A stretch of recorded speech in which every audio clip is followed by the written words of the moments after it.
De brand ontstier even na middernacht. De eigenaar is de bot mee on. Het is mijn levenswerk. Iedereen die mij hier in de straat kent, die weet dat ik met hart en ziel elke dag hier bezig ben. Ja? En dan dit nog. Ja. Ja. Daar heb ik geen woorden voor. Ja. Vuur en reek maken het lastig voor de brandwacht.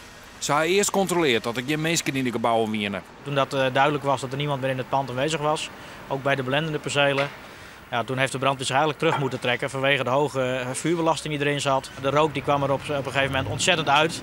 Dat zijn allemaal onverbrande verbrandingsgassen. Toen werd die gigantisch uitslaand. Omwenjenden hier verdachte schrik goed te pakken. Het is het gesprek van de dag. Het was hartstikke eng. Vooral toen het dak instortte, toen was het echt van nou, ik denk ik kan mijn huis uit. Het is een en al oranje, de warmte was binnen te voelen. En de kleine jongen die maakte mij wakker vannacht. Die werd er wakker van, die slaapt achter.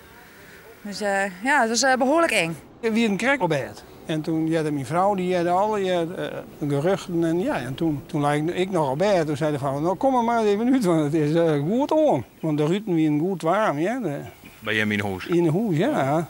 Ja, want we zien het dus. Ja, krijgt zien on. Een apart blokje. Daar waren die studenten, die binnen al hier uitgezet.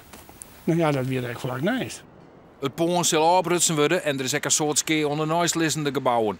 Het uitzendbureau werkt tijdelijk verder vanuit een camper. Klantgegevens hebben ze nog wel, maar er kan voor eerst net meer werken worden in het pond.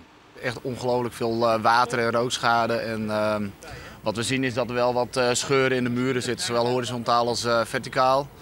En vanochtend was ook de angst voor de zijgevels, zoals jullie kunnen zien, is die zwaar beschadigd.